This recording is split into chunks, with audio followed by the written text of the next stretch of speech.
안녕하세요. 사연에 빠지다의 DJ 민영입니다. 오늘은 감동적이면서도 통쾌한 사연을 들고 왔습니다. 30대 초반이라는 나이에 벌써 결혼 8년 차를 맞이하신 어떤 여성분의 사연인데요. 최근에 기막힌 사건이 있어서 이렇게 사연을 보내게 되셨다고 해요. 어떤 사연인지 함께 들어볼까요?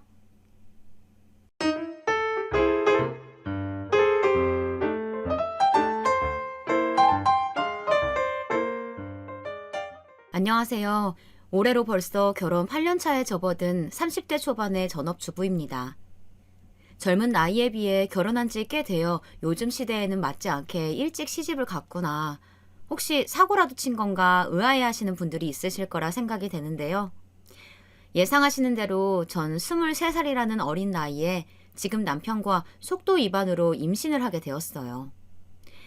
그렇게 이른 나이에 시집을 오게 된 저는 그 밖에도 사정이 있었는데요. 세상에 사연 하나 없이 살아가는 사람 없다고 하죠. 저 또한 지금껏 살아오며 여러 가지 일들이 있었지만 최근에 이렇게 사연을 보낼 만큼 기가 막힌 사건이 있었기에 용기 내어 제 얘기를 써보려고 합니다. 우선 저는 보육원 출신이에요. 누구나 그렇듯 처음부터 저에게 부모가 없었던 것은 아니었어요. 저희 집은 제가 태어났을 때부터 찢어지게 가난한 집안이었죠. 가난이 가난을 물려준다는 말이 있죠. 저희 집이 딱 그런 케이스였어요. 제 아버지는 할아버지의 막대한 빚을 갚느라 하루도 쉼없이 일을 해야 했고 엄마도 다를 바 없이 밤낮으로 일을 해야만 했습니다. 그런 가난한 집안의 장녀로 태어나 4살 터울의 여동생을 두고 있었고 하루하루 밤낮으로 일을 하시는 부모님을 대신해 동생을 보살피고 살뜰하게 챙기며 힘겹게 살아가고 있었어요. 그러다 제가 10살쯤 될 무렵 아버지는 끝없는 가난에 참다 못해 술을 찾게 된 것인지 날마다 술에 잔뜩 취한 채 밤늦게 들어오셨고 어느 날부터는 술에 취해 들어오는 날이면 엄마를 때리기 일쑤였습니다. 그렇게 저희 가정에 불화가 일어나기 시작했어요. 부모님은 매일같이 다투었고 오래된 방 2칸짜리 빌라에 살던지라 방음도 잘 되지 않았기에 밤마다 시끄럽다며 이웃 주민들에게 민원도 끊임없이 받았었죠. 그래도 옆집에 사시는 아주머니는 그러한 저희 집안 사정을 어느 정도 아시곤 저와 동생을 가엾게 여겨주셨어요. 하지만 저희 사정을 잘 모르던 주민들은 저희 집에 종종 찾아와 조용히 해달라는 말을 하곤 했죠. 그럴 때마다 서로에게 삿대질을 하며 싸우기 바빴던 부모님을 대신해서 제가 고개를 조아리며 사과를 하였고 어렸던 동생은 제 치맛자락을 붙잡으며 울어댔었어요. 그뿐만이 아니었습니다. 하루는 술에 잔뜩 취한 아버지가 온 집안의 물건들을 엄마에게 던져 깨트리는 바람에 저와 6살 배기 동생도 살갗이 보이는 곳곳에 유리 조각이 튀어 베었고 엄마는 더 큰 상처를 입게 되었었죠. 이후로도 아버지의 도를 넘은 폭언과 폭력은 계속되었습니다.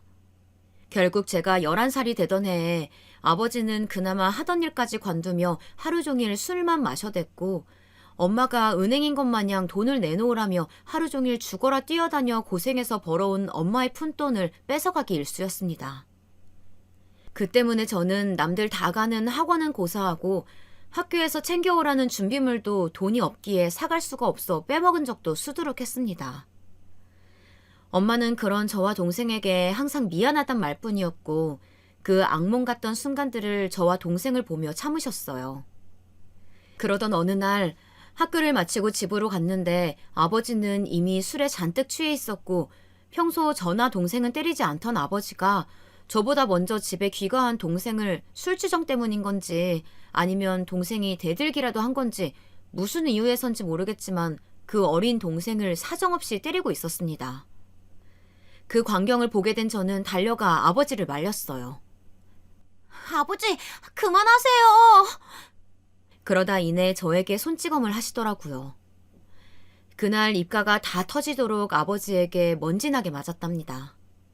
고작 동생을 때리는 아버지를 말렸다는 이유 하나만으로요. 그 당시 엄마는 항상 낮에 일을 끝내고 밤에 또 다른 일을 하러 가기 전에 잠시 집에 들러 가족들이 먹을 저녁상을 차려놓고 가셨는데요. 그날도 어김없이 낮에 일을 끝내고 집에 왔었습니다.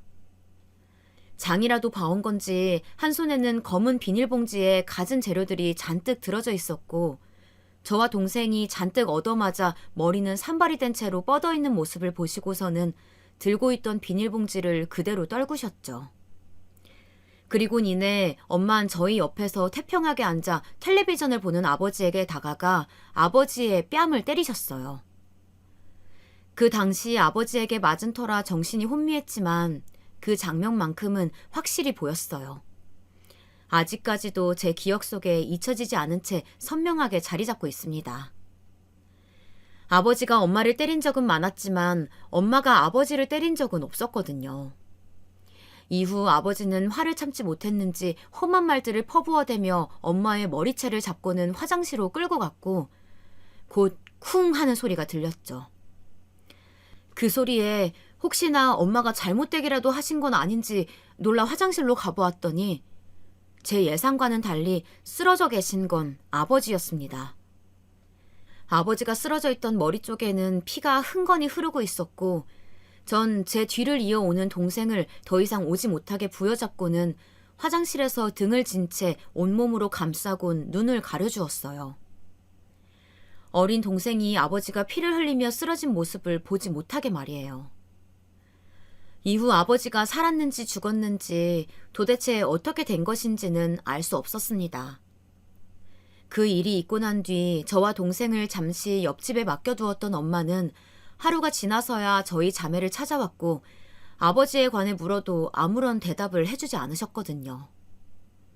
지금 와 짐작을 해보자면 아버지는 그날 일어날 수 없을 정도로 크게 다치셨거나 혹은 세상을 떠나시게 되어 엄마가 일부러 대답을 회피한 것이 아닌가 하는 그런 생각이 들더라고요. 그렇게 그 일이 있고 난 다음 날 엄마는 옆집에 잠시 있던 저와 동생을 찾아 데리고 나와 난생 처음 보는 곳으로 떠났습니다.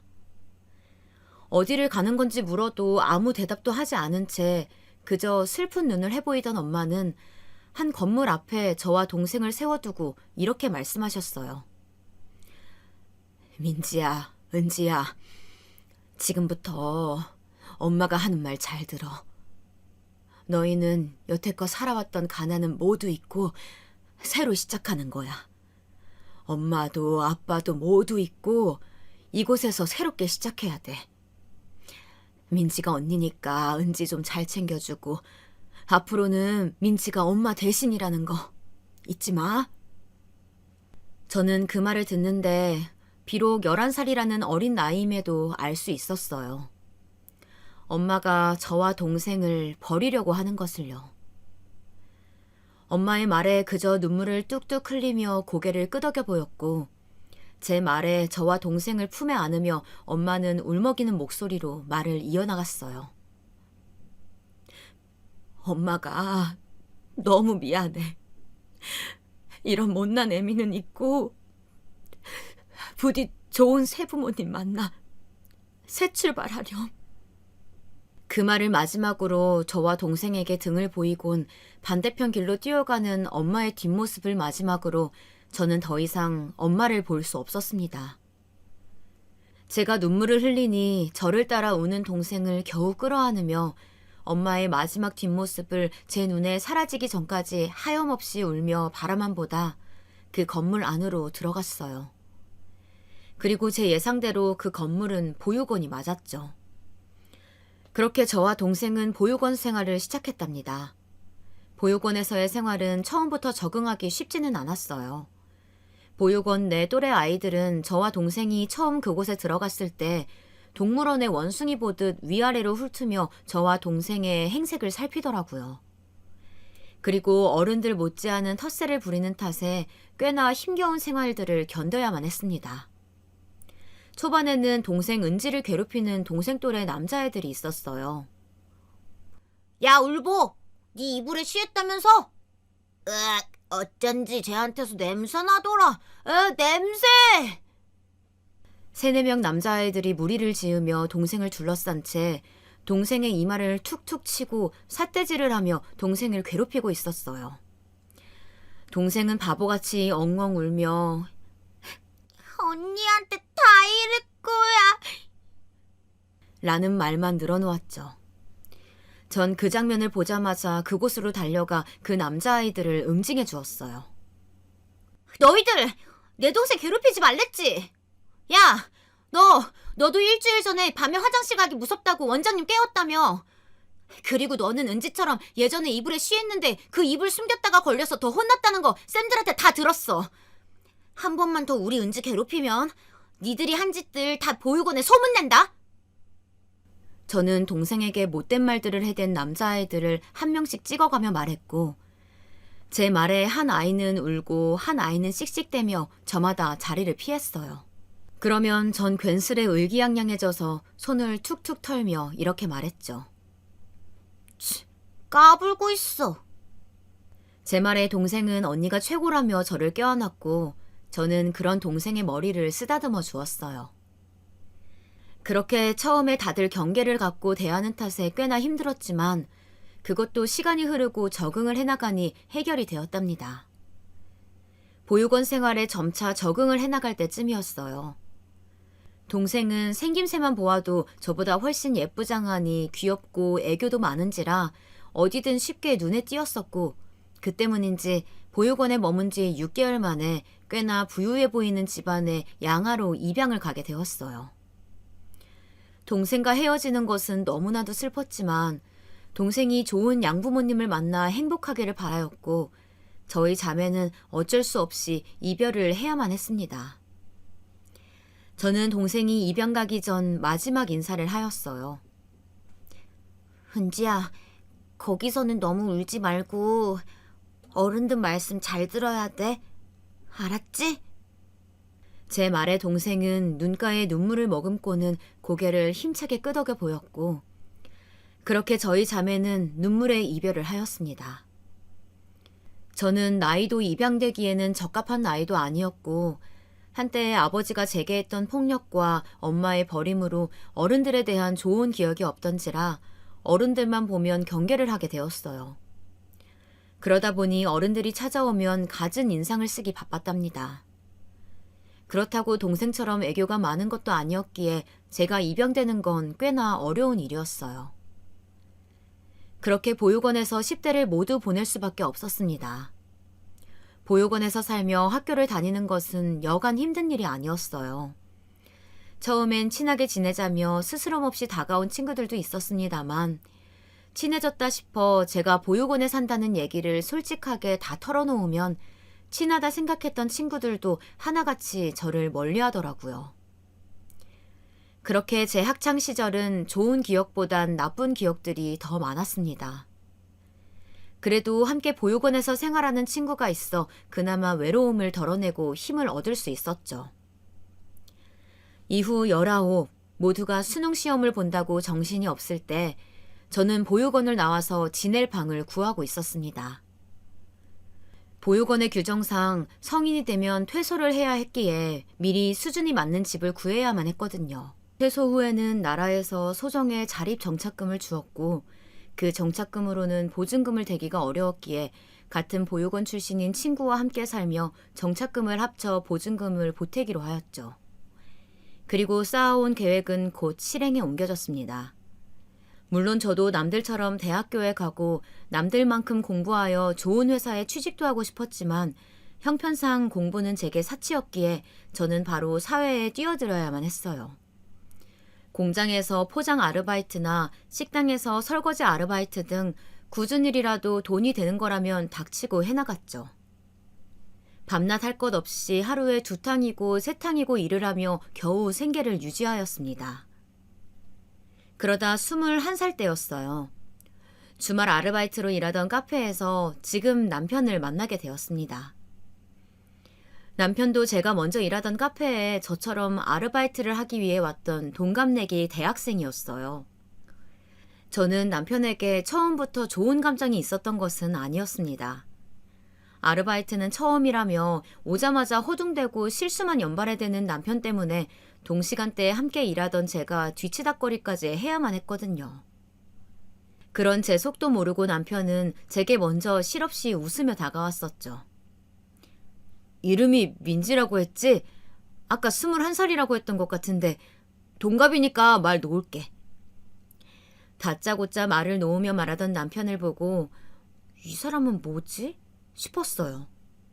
남편과 저는 남편이 처음 와 인사를 하고 대화를 나누기도 전에 손님들이 몰려온 터라 저희는 인사만 겨우 나눈 채 서로 말을 하지 못했었죠. 그리곤 사람이 좀 빠지고 시간적 여유가 생기니 바로 제게 와서 저렇게 말을 한 거였어요. 사람을 경계하고 소심하며 조용하던 제 성격과는 달리 밝고 활발하며 부침성 좋던 남편은 그렇게 제게 먼저 다가왔고 저와는 너무나도 다른 사람이기에 한편으로는 남편이 신기하기도 했습니다. 그리고 이후 남편은 계속 말을 이어갔어요. 아까는 내가 실수해서 미안.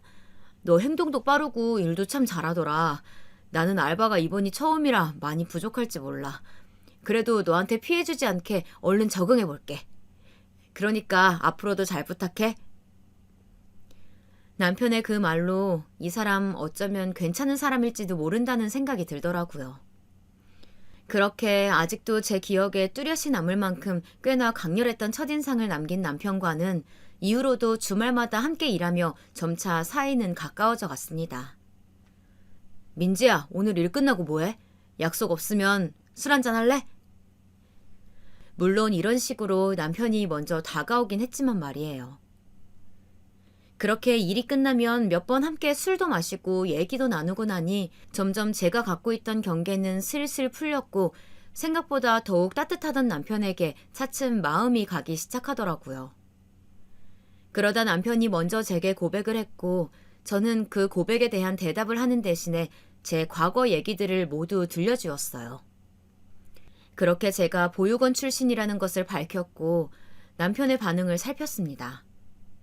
학창 시절 때부터 제가 보육원에 산다고 하면 가까이 지냈던 친구들도 저를 멀리하여 큰 상처를 받았던 기억이 있었기에 그 실체를 알게 된 후의 반응이 두려움으로 남아있었고 그 때문에 학창 시절 친구들이 그랬듯 제 얘기를 들려주면 이 아이도 저를 멀리할까 두려웠어요. 그렇기 때문에 더 큰 상처를 받기 전에 먼저 말을 꺼낸 것이었죠. 그런데 남편의 반응은 제 예상 밖이었습니다. 그동안 많이 힘들었겠다. 많이 힘들었을 텐데 못된 맘 먹지 않고 나쁜 길로 새지 않고 지금껏 잘 버텨줘서 고마워. 제 두 손을 잡고 말하던 남편의 눈에는 진심이 담겨 있었어요. 그렇게 뜻하지 않게 위로를 받고 지금껏 저를 대했던 사람들과는 다른 남편에게 작은 감동도 받았었답니다. 그때 전 이 사람이다 하는 확신이 들었고 남편의 고백에 긍정적인 회신으로 답하여 이후 남편과 진지한 교제를 시작하였어요. 그로부터 2년이라는 시간이 흘렀고 남편과의 연애를 계속 이어가던 어느 날 몸이 이상하다 느껴 혹시 몰라 임신 테스트기를 해보았는데 두 줄이 선명하게 그어져 있는 것을 보고 만감이 교차하더라고요. 저는 여전히 아르바이트로 생계를 유지하고 있었고 과연 내가 아이를 잘 키울 수 있을까 하는 의문이 들었습니다. 제 형편도 그렇고 그리 행복한 어린 시절을 지내온 것이 아니었기에 두려움이 앞섰던 것 같아요. 하지만 그런 저와는 달리 남편은 제 임신 소식에 방방 뛰며 기뻐하더라고요. 내가 아빠가 된다니 너무 고마워 민지야. 우리 아이 낳고 행복하게 잘 살아보자. 내가 무슨 일이 있어도 너랑 내 아이는 꼭 지켜줄게. 자신이 꼭 저와 아이를 지켜주겠다며 당찬 포부를 내뱉는데 그리 썩 믿음이 가지는 않았습니다. 남편도 저처럼 고작 23살이었고 군대도 다녀오지 않은 대학생이었기에 걱정이 안 될 수가 없었죠. 이후 병원을 찾아 초음파 검사를 통해 임신 4주차에 접어들었다는 의사의 말과 초음파 사진도 받아볼 수 있었고 함께 병원에 간 남편은 그 사실을 집에 알렸습니다. 소식을 들은 뒤 남편 집에서 저를 한번 보고 싶다고 하였다며 저를 집에 초대해 주어 남편과 교제 당시 처음으로 집에 가보았어요. 남편은 어렸을 적 일찍이 엄마를 여의고 아빠와 하나밖에 없는 형제인 2살 터울의 동생과 함께 살고 있었습니다. 처음 시아버님을 뵙는 자리에 나름 단정하게 옷도 골라 입고 화장도 하며 신경 써서 집으로 찾아갔죠.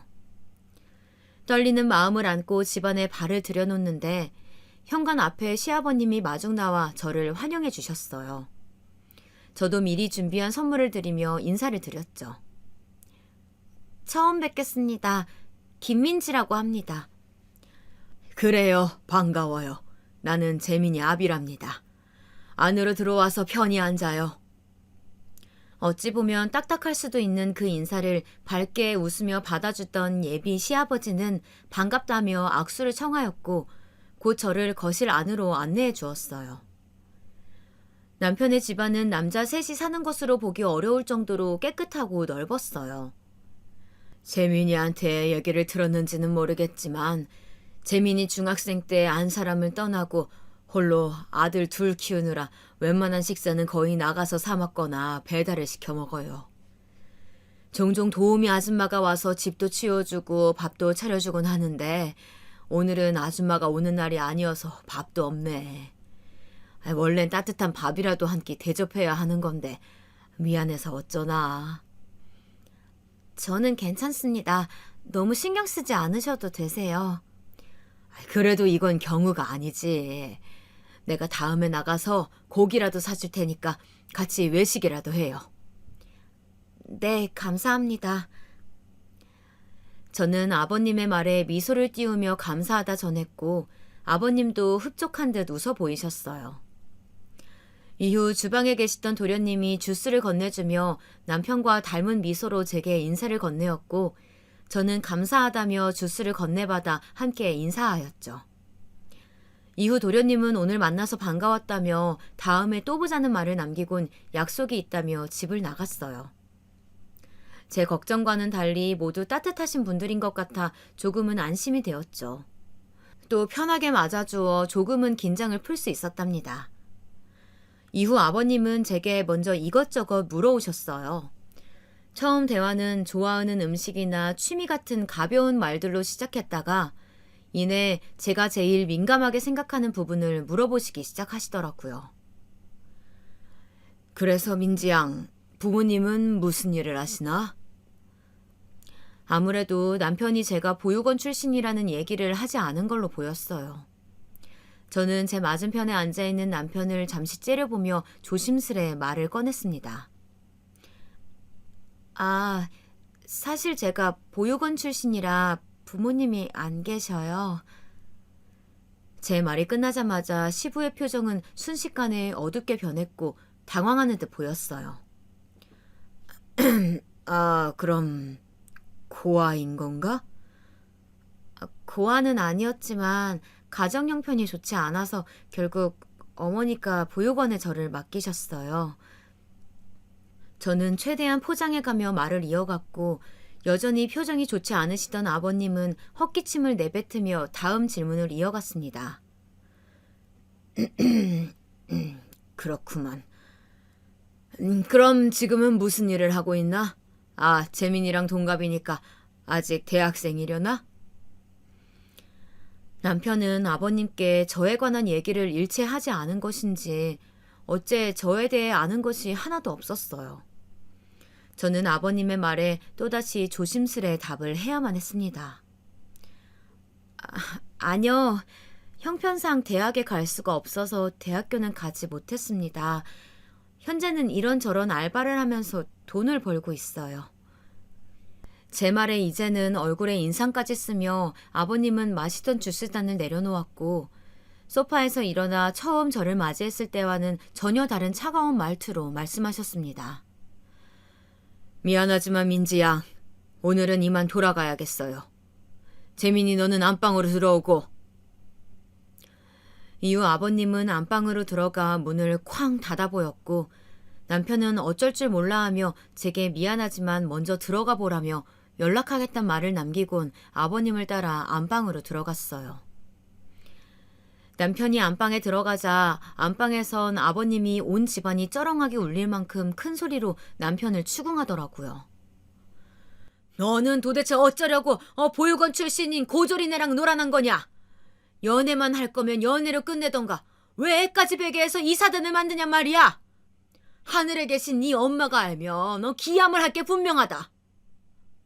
이런 반응을 예상하지 못했던 것은 아니었기에 그리 놀랍지는 않았어요.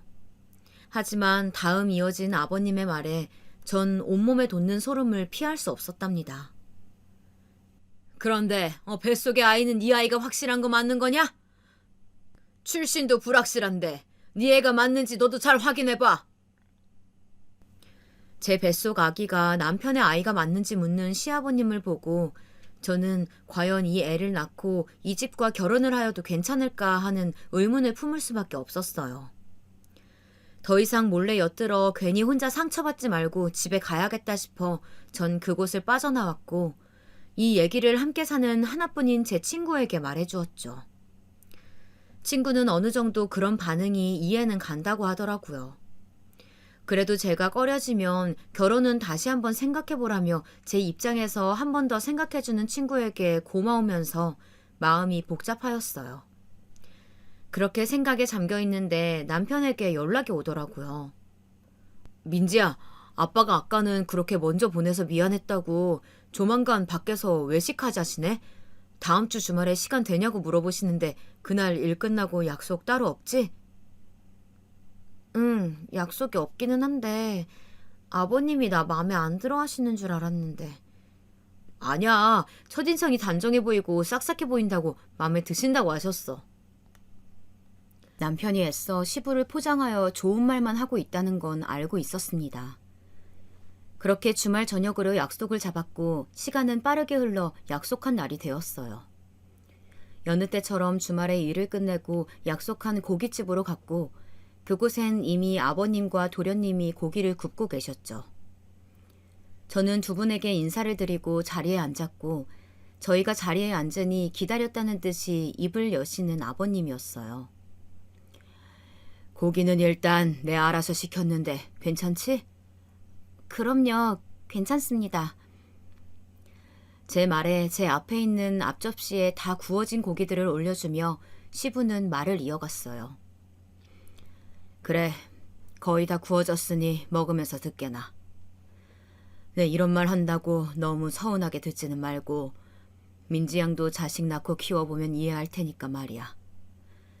사실 내가 며느리에 대한 환상을 갖고 있었던 건 아니다만 평균은 되기를 바랬었어. 그런데 워낙 기준에 못 미치니 원. 그런데 어쩌겠나. 이미 뱃속에 우리 집안의 핏줄이 자라고 있는 걸. 네, 이해합니다, 아버님. 시아버님은 먹으면서 들으라 하였지만 시부의 허를 찌르는 말들 때문에 편히 먹을 수가 없었어요. 그저 대답하기 바빴죠. 이해한다니 다행이구만. 재민이한테 얘기는 들었는데 지금 보육원에서 같이 지내던 친구와 함께 산다지? 네, 작은 원룸에서 함께 살고 있습니다. 조만간 정리하고 우리 집에 들어와서 살게나. 당장은 재민이나 민지양 둘 다 어리니 우리 집에서 함께 사는 걸로 하고 나중에 재민이가 좋은 곳에 취업해서 자리 잡아가고 애도 크게 되면 분가를 시켜주던가 할 테니까 말이야. 그리고 뱃속 아이한테 무리가 갈 수도 있으니까 아르바이트도 슬슬 정리하고 볼패가 불러올 테니 결혼식은 생략하고 혼인신고만 올리는 걸로 하고 원한다면 드레스 입고 결혼사진까진 찍게 해주겠네.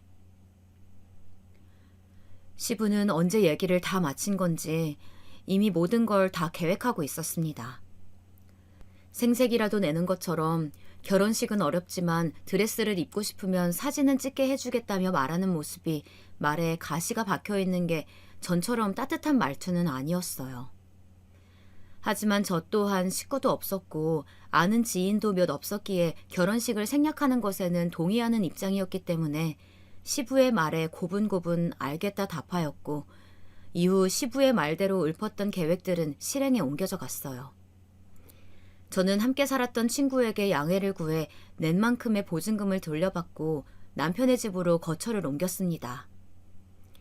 그래도 나름 남편의 방을 리모델링하여 주었더라고요. 나중에 아기가 태어나면 함께 잘 수 있을 정도로 낮고 넓은 저상형 침대와 작은 옷장이 놓여있던 곳엔 북박이장이 길게 놓여있더라고요. 전에 작은 원룸에 친구와 함께 살던 것과 비교하면 호사에 가까울 지경이었죠.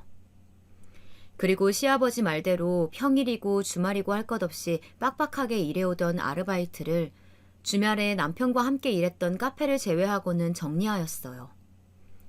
시부의 배려로 스튜디오를 빌려 웨딩 사진도 찍어볼 수 있었답니다. 그로부터 오래 지나지 않아 저와 남편은 혼인신고까지 마쳤고 그렇게 저희는 어린 나이에 결혼을 하게 되었답니다. 그리고 저의 시부 시집살이도 시작되었고 말이에요. 밥상을 차리는 것쯤은 당연히 제가 해야 한다 생각하고 삼시세끼를 차려 바쳤어요. 초반에는 시부나 도련님, 남편까지 모두 전에 항상 부실하게 먹어오다 제대로 된 밥을 먹게 되어 좋다며 미숙한 제 요리들을 그나마 맛있게 먹어주었어요. 하지만 얼마 안 가 입덧이 시작되었고 간을 제대로 보지를 못해 만든 요리들의 간들은 엉망이었죠. 세아가 오늘은 어쩐지 국이 짜구나. 아무리 요즘 입덧을 한다고 해도 너무 신경을 못 쓰는 것 아니니? 죄송해요, 아버님. 다음부턴 신경 쓸게요. 역시나 바로 시부는 그 부분을 지적하기 시작했어요. 그래도 제가 죄송하다 말하면 본인이 물을 더 부어 먹던가 하였고 다시 만들라 하지는 않을까 우려도 있었지만 괜찮았습니다. 시부는 비록 저를 마음에 들어 하지는 않았지만 뱃속 아이인 손주에게는 진심으로 대해주었어요. 아이가 태어나기 전에 뱃속 아이에게 좋다는 한약을 지어준 적도 있었고 임신 막달쯤엔 집안일도 하지 말라며 도우미 아줌마를 불러주셨어요. 덕분에 편하게 아기가 태어날 날만을 기다릴 수 있었습니다. 그리고 마침내 전 예쁜 딸아이를 보게 되었습니다. 진통도 오래 하지 않았기에 어여쁜 딸이 혹시나 내가 아플까 일찍 나왔구나 생각하며 딸아이의 눈, 코, 입 하나하나를 뜯어보고 있었어요. 어찌나 예쁘던지 말랑말랑한 볼과 제 손가락을 꼭 쥔 앙증맞은 작은 손이 마음 한켠을 뜨겁게 피우는 것 같았죠. 여보, 너무 고생 많았어. 진짜 고마워. 우리 딸 너무 예쁘다. 남편도 그렇게 기쁜지 저를 얼싸 안으며 고맙다 말하였고 딸이 그리도 예쁜지 하루 종일 인큐베이터 안을 들여다보기 바빴어요. 딸바보 아빠가 따로 없었죠. 심지어는 고맙고 수고했다며 병원 간호사분들에게 커피를 돌렸고 의사 선생님에겐 케이크를 사주며 기쁨을 표출해 보이더라고요. 시부와 도련님도 찾아와 수고했다며 제 딸을 한 번씩 들여다보고는 딸아이가 누구를 덜 닮았는지 논쟁을 펼치며 웃음꽃을 피워 보였답니다. 아가 수고했다. 손녀가 참 예쁘더구나. 재민이 애기 때를 많이 닮았어. 에이, 아빠도 참. 조카 따님은 딱 보아도 형수님을 더 닮아서 그 미모가 완성된 거야. 형 닮았으면 분명 얼굴이 더 컸을 거라고. 형수님 닮아서 그나마 작은 얼굴에 그 큰 이목구비를 갖게 된 거지.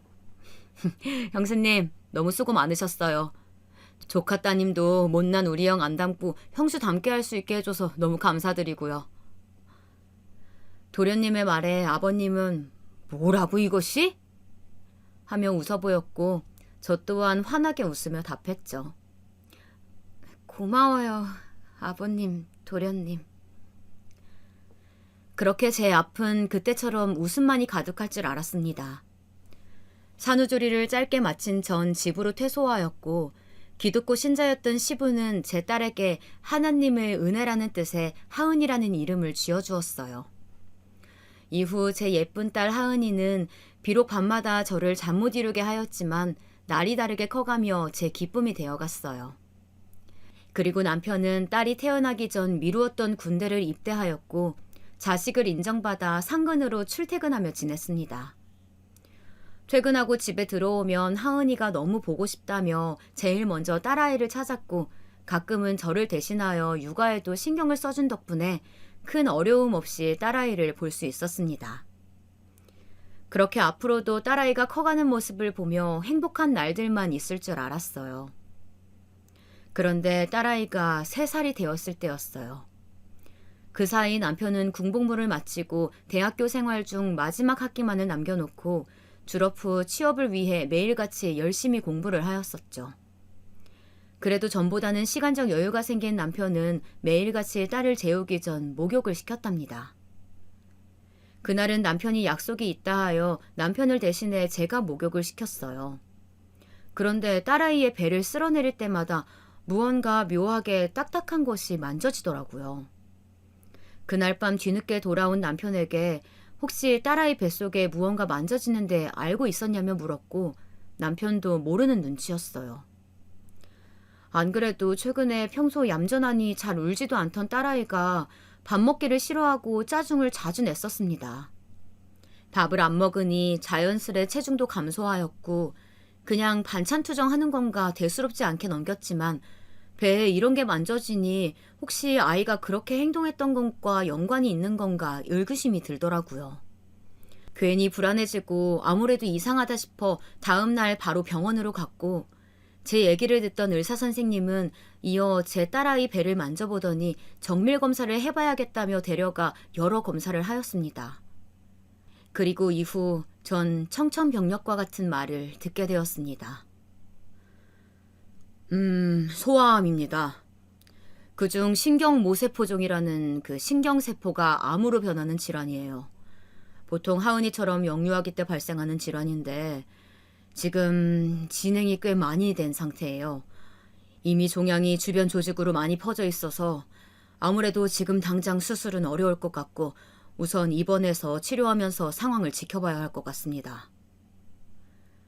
그 밖에도 의사는 무어라 더 설명을 덧붙여 해주었지만 더 이상 제 귀에 들어오지 않았어요. 그저 하늘이 무너져 내리는 것만 같았습니다. 그날 제 딸이 그런 병에 걸렸다는 사실을 알게 되었을 때의 기분은 차마 글로 담을 수가 없는데요. 불우하다 할 수 있는 가정환경 속에서 지금껏 자라오면서 큰 행복이란 걸 누린 적이 없이 지내오다 이제 겨우 제 딸을 만나 행복이란 걸 알게 되었고 기쁨을 찾게 되었는데 그런 하나뿐인 제 딸이 신경모세포종이라는 이름도 어려운 병에 걸렸다는 사실이 너무나도 힘들더라고요. 전 울음을 참을 새도 없이 그 자리에 주저앉아 펑펑 울었고 이 사실을 알리고자 남편에게 전화하여 말했어요. 여보, 어떡해? 우리 하은이 소아암이래. 당장 입원해야 한대. 우리 하은이 어떡해? 제 우는 소리에 남편은 어느 병원이냐며 소리쳐 물었고 병원 이름을 말해주니 곧 가겠다는 말을 남기고 전화를 뚝 끊었어요. 그리고 시간이 몇 분 채 지나지 않아 남편이 달려왔고 입원 수속을 밟고 있는 제게 병원이 떠나가라 큰 소리로 물었습니다. 하은이가 소아암이라니?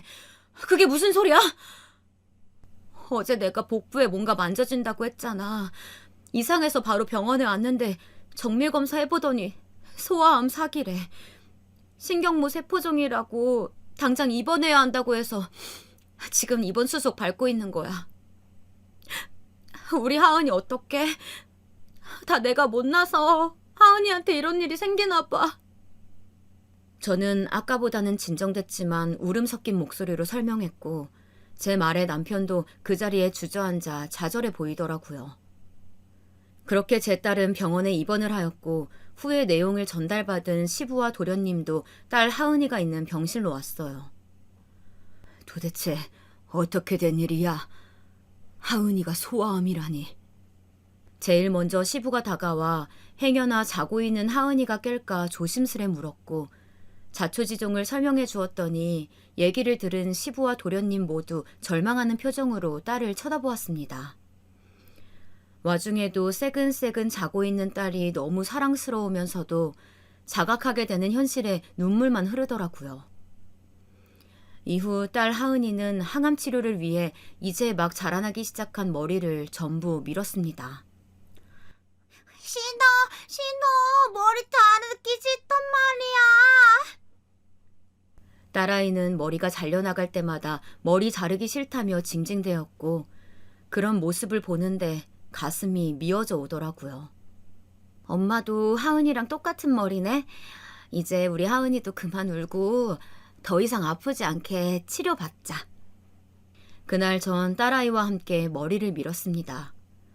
저도 똑같이 머리를 다 밀고 민머리인 모습을 보이자 딸이 좋다며 까르르 웃어 보였고 딸아이가 웃을 수만 있다면 제 머리카락 따윈 다 밀어도 상관없었기에 미용실 바닥에 떨어진 제 긴 머리카락들이 전혀 아깝지 않았어요. 그렇게 다 큰 어른들도 견디기 힘들다는 항암 치료를 시작하였습니다. 치료 내내 아프다고 울부짖었고 그럴 때마다 제 가슴은 찢겨져 나가는 것 같았습니다. 차라리 제가 대신 아팠으면 좋겠다며 몇 날을 울었는지 몰라요. 그런데 하루는 딸 하은이가 치료를 끝내고 와 겨우 잠든 모습을 보면서 옆에 딱 달라붙어 있다가 딸아이 병실 침대에 엎드린 채 저마저 잠이 들었어요. 그러다 딸 하은이의 작고 보드라운 손결이 제 눈가를 스치는 게 느껴져 잠에서 깼습니다. 엄마, 웃지 마세요. 이제 막 입을 때 짧은 문장으로 말을 할 수 있었던 하은이는 제가 자면서 눈물을 흘렸는지 혀 짧은 소리로 말하며 제 눈물을 닦아주고 있었어요. 그 광경을 보는데 제가 어찌 울 수가 있겠습니까? 알겠어. 우리 하은이.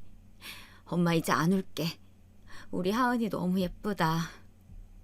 이렇게 엄마 눈물도 닦아주고 고마워요. 하은 공주님.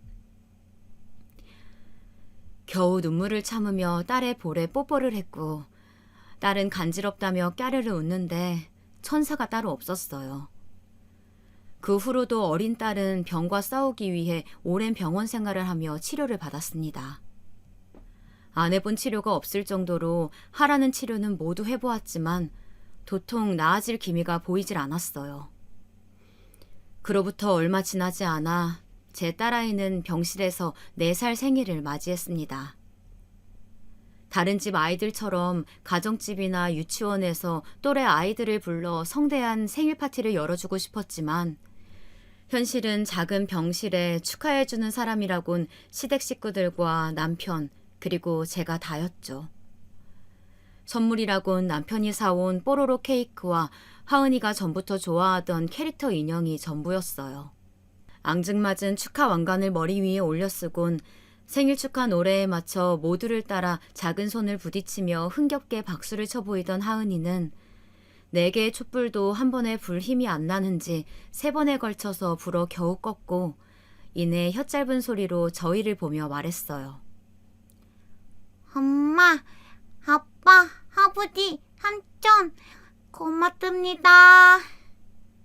식구들 한 사람 한 사람 눈을 마주치며 말하는데 그 모습이 어찌나 예쁘던지 절로 미소가 지어졌어요. 그날만큼은 오랜만에 딸아이 덕분에 식구들 모두 웃음꽃을 피워 보였답니다. 그리고 딸의 생일이 얼마 지나지 않아 하은이는 제 핸드폰으로 어린이 영상을 시청하더니 딸을 지켜보고 있던 저와 남편에게 말하더라고요. 엄마, 아빠, 사랑해요. 난생 처음 듣는 딸아이의 사랑한다는 말에 저뿐만 아니라 남편도 감동을 받았는지 눈시울을 붉혔어요. 저 또한 눈물을 겨우 참으며 엄마 아빠도 너무너무 사랑해. 이렇게 말해주며 딸을 감싸 안았습니다. 그것이 제가 처음이자 마지막으로 들은 딸아이의 사랑 고백이었어요. 그로부터 얼마 뒤에 결국 제 천사보다 어여쁘고 사랑스럽던 딸 하은이는 4살이라는 너무나도 어린 나이에 9개월이라는 긴 투병 끝에 하늘나라로 떠나게 되었습니다. 딸을 보내주는 동안 얼마나 울부짖었는지 눈은 실핏줄이 다 터졌고 목은 다 쉬어버렸어요. 남편은 물론이고 절대 울지 않을 것 같던 시부도 눈물을 보이더라고요.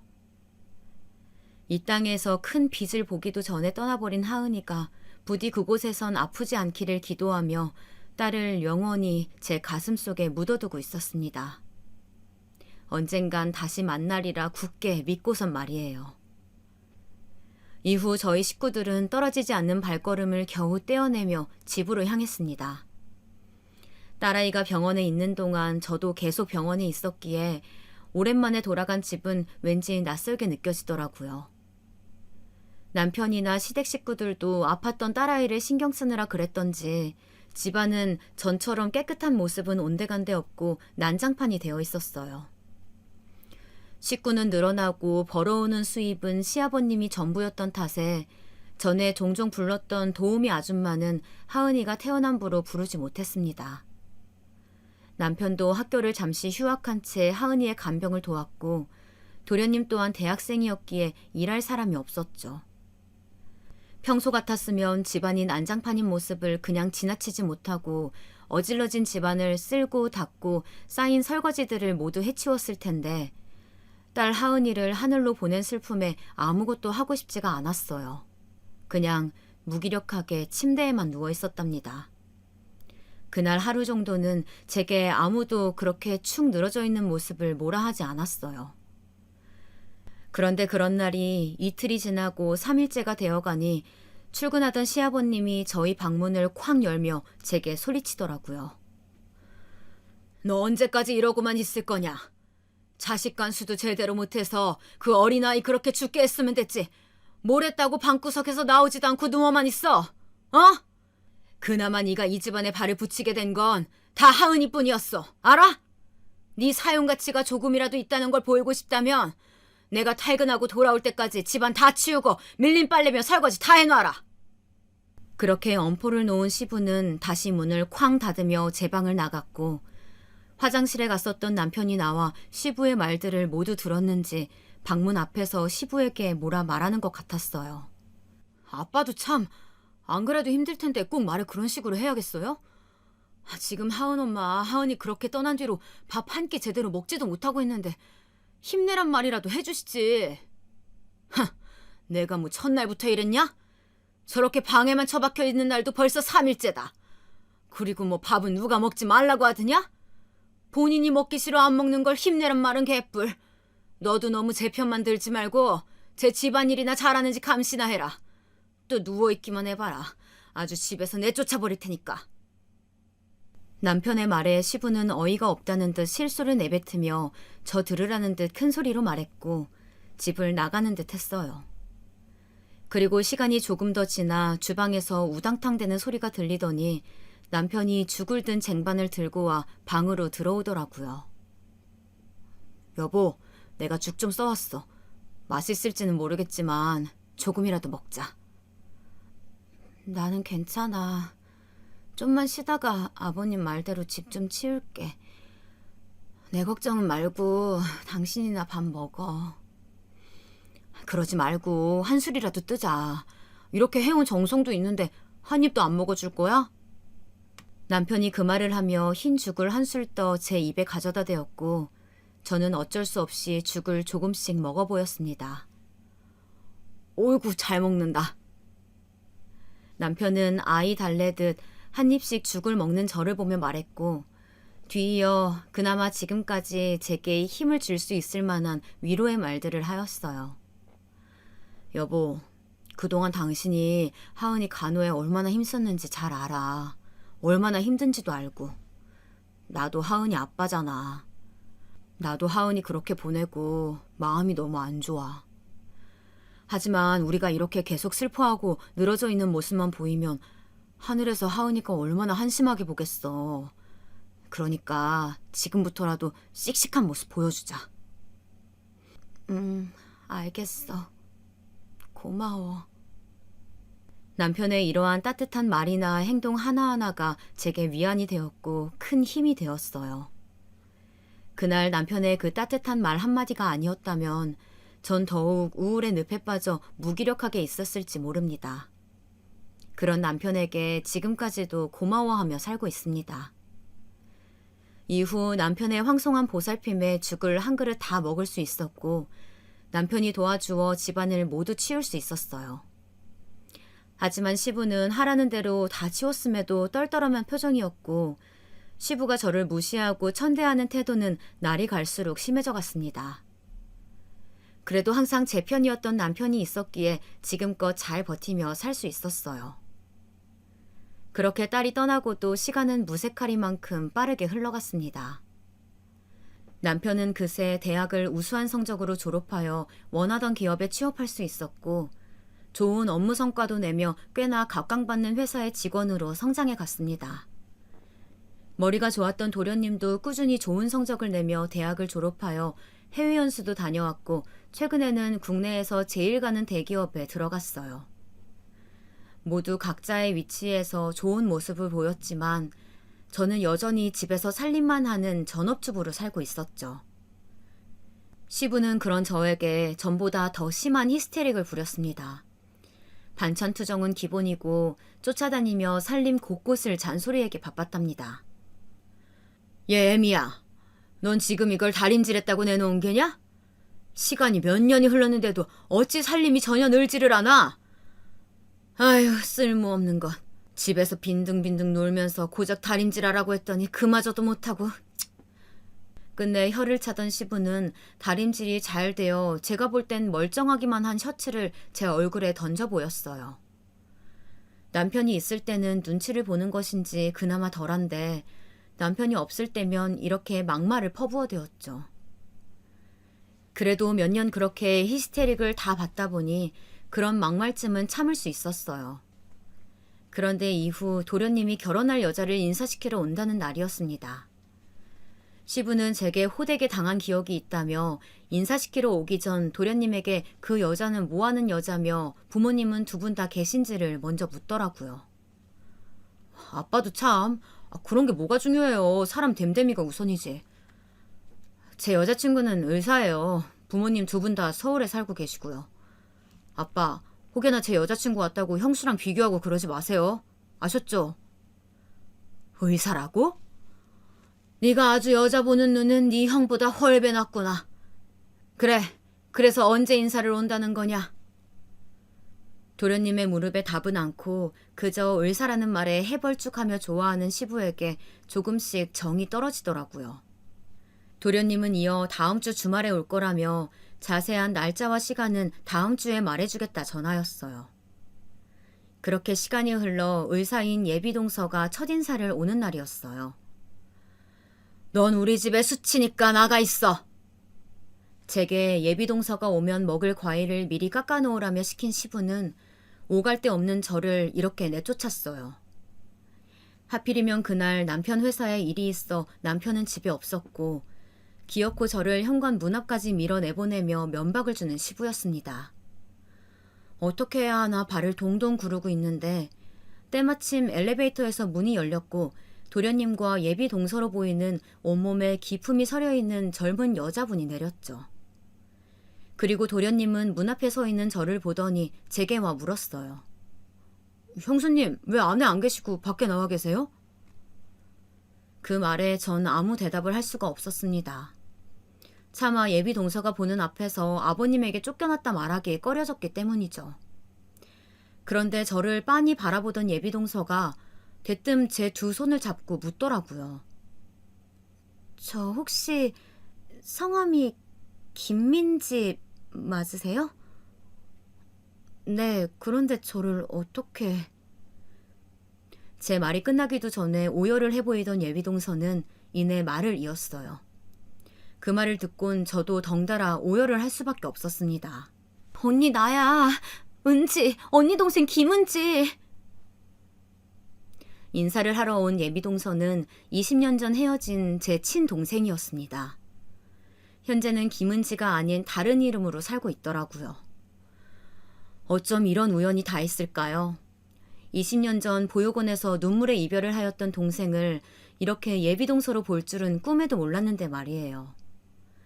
저는 20년 만에 만난 제 친동생을 얼싸 끌어안으며 지금껏 어떻게 지내왔는지 물었어요. 동생은 꽤나 부유한 집안의 양딸로 입양되어 지금껏 못 받았던 사랑을 듬뿍 받으며 자라왔었다고 합니다. 양부모님 두 분 모두 의사인지라 동생도 그 길을 따라 의사의 꿈을 꾸었고 유학도 다녀와서 남부럽지 않게 지냈었다고 해요. 그러다 의대에도 합격해 보이고 양부모님을 따라 의사의 길을 걷던 중 친구의 소개로 저희 도련님을 만나 연애를 하였다고 합니다. 그렇게 연애 3년 만에 결혼까지 결심하여 지금 저와 이렇게 마주칠 수 있게 되었다며 이러한 우연이 있다니 너무 기쁘다고 제 두 손을 잡고 방방 뛰어 보였어요. 그제야 하나하나 뜯어보니 눈, 코, 입 모두 20년 전 제가 알던 동생의 얼굴 그대로 있더라고요. 두 분 반갑게 인사하는데 미안하지만 이게 무슨 상황이에요? 옆에서 벙진째 저희 두 자매를 보던 도련님이 저희에게 물었고 저희 두 자매의 자세한 사정을 대략 말해준 뒤 집 안으로 함께 들어갔어요. 그리고 거실 안에 제가 깎아놓은 과일을 테이블에 올려놓는 시부가 처음엔 먼저 들어온 제 동생과 도련님을 보며 인사하다가 그 옆에 있던 저를 보며 묻더라고요. 어서 오세요. 제가 재준이 애비 되는 사람입니다. 뭐야? 애미, 넌 왜 들어온 게냐? 내가 나가 있으라고 하지 않았어? 지금 내 말 무시하는 거야? 그 말을 옆에서 듣던 제 동생이 제 앞으로 나와 시부 앞에 서 보이더니 당당하게 말했어요. 안녕하세요, 아버님. 뵙자마자 이런 말씀 드리게 되어서 죄송하지만 지금 며느님을 왜 밖으로 내쫓으려고 하시는 거죠? 엄연히 제 형님이 되실 분인데 제가 인사를 드리려면 함께 드리는 게 맞다고 보는데요. 그리고 심지어 손 아랫사람이 보는 앞에서 그런 식으로 면박을 주는 건 상식 밖의 행동이지 않나요?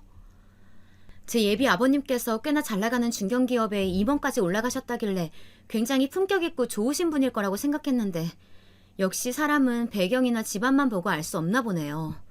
초면에 실례였다면 다시 한번 사과드립니다만 오늘은 이만 돌아가 보고 다음에 다시 약속하고 찾아뵙겠습니다. 그리고 미리 말씀드리자면 제 형님 되실 분, 제 친언니입니다.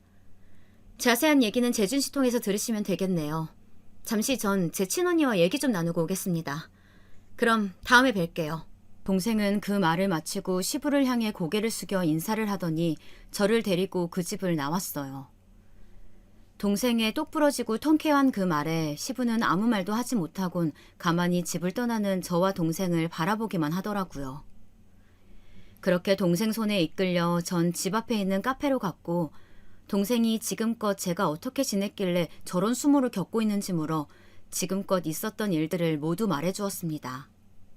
10분을 넘게 말했던 것 같아요. 제 얘기가 끝나갈 때쯤 동생을 보니 동생의 눈은 어느덧 붉게 눈물이 차올라 있더라고요. 지금껏 너무 고생 많았어. 언니 많이 힘들었겠다. 조카인 하은이도 내가 조금만 더 일찍 왔더라면 볼 수 있었을 텐데 너무 가슴이 아프네. 동생은 저를 껴안고 등을 토닥여주며 말했어요. 동생의 위로 섞인 따뜻한 그 말에 전 다시 눈물을 흘렸습니다. 그런데 문득 저를 어떻게 바로 알아봤는지 궁금하더라고요. 그래서 눈물을 닦고 그 부분에 대해서 물었죠. 언니를 어떻게 못 알아보겠어. 아무리 많은 시간이 흘렀다고 해도 언니 그 오른 손등의 큰 점은 그대로잖아.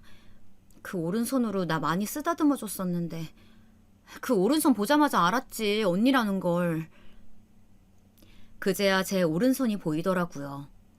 어렸을 적 아버지에게 맞던 동생을 막아주던 제 오른손에 위치한 점이 지금도 그때처럼 그대로 크게 자리 잡혀 있다는 걸요. 그렇게 오랜만에 만난 동생과 짧은 재회를 마치고선 아버님의 부름으로 집으로 다시 갔어요. 도련님에게 자세한 얘기를 들은 것인지 갑자기 돌변한 태도로 제게 묻더라고요. 예, 애미야. 진짜 그 의사 며느라기가 네 친동생이 맞는 게야? 지금껏 저에게 말하던 태도와는 다른 사근사근하고 부드러운 말투와 목소리였어요. 전 맞다고 답하였고 제 대답에 지금껏 본인이 제게 막말하고 못되게 굴어 미안하다며 태세 전환을 해보이더니 동생에겐 이 집안에 대해 잘 좀 말해달라며 부탁하더라고요. 아무래도 의사 집안인 동생의 집안과 꼭 연을 맺고 싶어 하는 것 같았어요. 저는 시부가 비록 못 믿어왔지만 알겠다고 했죠. 그렇게 기막힌 인연으로 전 제 친동생과 형님과 동서로 또다시 가족이 되었습니다. 지금은 제 남편에 이어 동생까지 두 눈 부릅뜨고 지켜보고 있기에 시부는 전처럼 저를 함부로 대하지 못하고 있어 비교적 전에 비해 편한 생활을 하고 있습니다. 제 동생을 만나게 한 건 혹시 하늘에 있는 제 딸이 제게 준 선물이 아니었나 싶어요. 현재 전 동생과 사이 좋은 동서지간으로 종종 서방님네와 함께 여행도 다니고 쇼핑도 하며 못 이뤘던 자매 생활을 이제야 이어가고 있어요. 그리고 무엇보다 최근에 제일 큰 소식은 제가 둘째를 임신했다는 소식입니다.